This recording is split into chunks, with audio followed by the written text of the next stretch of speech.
આ બાજુ થયું એવું કે શિયાળો ગયો, શિયાળો પૂરો થયો એટલે ઉનાળો આવ્યો, ઉનાળો પૂરો થયો અને ચોમાસો પ્રારંભ થયો, અષાઢ મહિનો આવ્યો। વસુદેવ અને દેવકી ભગવાનના સંકીર્તન કરે છે। અષાઢ મહિનો પ્રારંભ થયો અને મેઘ ગરજવા લાગ્યા।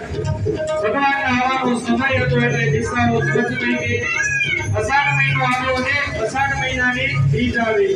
અષાઢ ઉચારમ દેવધારમ પતિપહારમ જનધારમ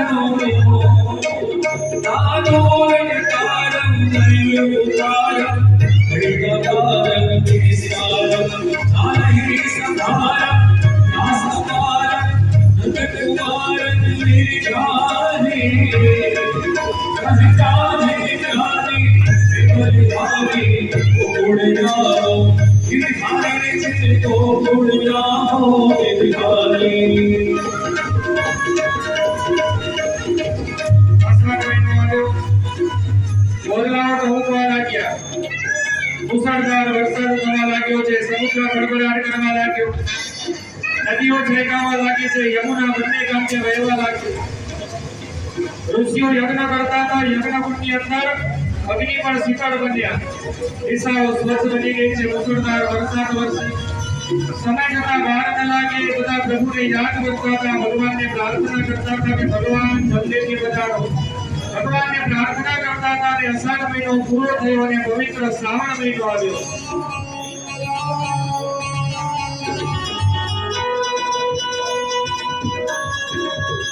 श्रावण जल बरसे सुंदर सरसे बादल बरसे अंबर से बरसे भगवान की वर्षे काला हर्षे विकास सागर से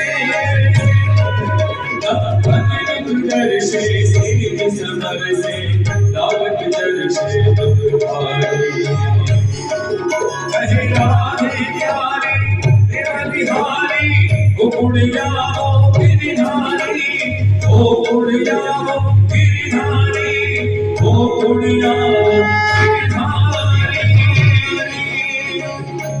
પવિત્ર શ્રાવણ મહિનો આવ્યો, ઋષિ મુનિઓ દેવતાઓ ભગવાનને પ્રાર્થના કરતા હતા, પ્રભુ જલ્દી પધારો। શ્રાવણ મહિનો વ્યતીત થવા લાગ્યો, વરસાદ ઝરમર વરસે છે, ઝરમર વરસાદ વરસતો હતો, મોરલા ટહુકા કરતા, દિશાઓ આજે સ્વચ્છ બની ગઈ છે, સૂર્યનારાયણ પણ ઠંડક આપે છે। ધીમે ધીમે શ્રાવણ મહિનો વ્યતીત થયો। શ્રાવણ મહિનાનો શુક્લમાં પૂનમ આવે, પૂનમ પૂરીથી રક્ષાબંધન આવે, રક્ષાબંધનનો દિવસ ગયો। બધા દેવતાઓ સાથે મળી અને ભગવાનને પ્રાર્થના કરે છે કે પ્રભુ જલ્દી પધારો। શ્રાવણ મહિનાની પૂનમ આવી ગઈ, દેવતાઓ ભગવાનને પ્રાર્થના કરવા લાગ્યા અને મંદ મંદ વરસાદ વરસતો હતો।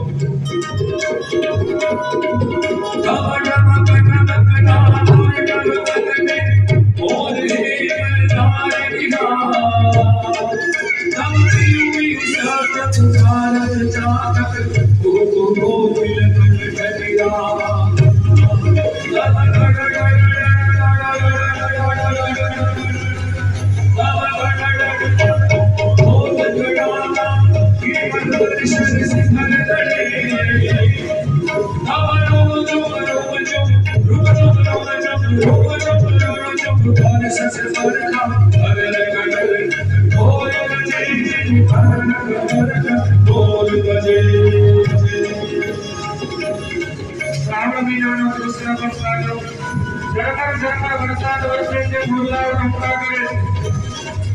શ્રાવણ મહિનાની અંદર એકમ આવી, એકમ ગઈ, બીજ આવી, બીજ ગઈ, ત્રીજ આવી, ત્રીજ ગઈ, ચોથ આવી, ચોથ ગઈ, પાંચમ આવી, છઠ આવી, સાતમ આવી અને સાતમ ગઈ અને પવિત્ર આઠમ આવી।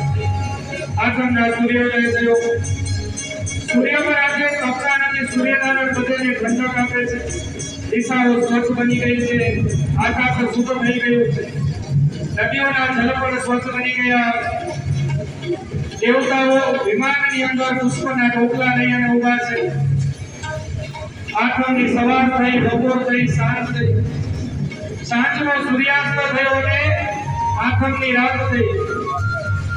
રાત્રિના સમયે આઠમના કેવલ એક ચંદ્રમાં વસુદેવ અને દેવકી આ ત્રણ જ જણા જાગતા હતા. ચંદ્ર જ્યારે રોહિણી નક્ષત્રની અંદર પ્રવેશ કર્યો અને એ જ સમયે મધ્યાહન સમયે ભગવાન જેવી રીતના કાષ્ટમાંથી અગ્નિ બહાર આવે એવી રીતના દેવકીજીના ઉદરમાંથી ભગવાન કૃષ્ણ પરમાત્માનું પ્રાગટ્ય થયું અને ભગવાનનો જય જયકાર ભગવાન કૃષ્ણની જય જય. ભગવાન ચતુર્ભુજ સ્વરૂપે પ્રગટ થયા. દેવકી એમને જોઈ અને વંદન કરી પ્રાર્થના કરે છે.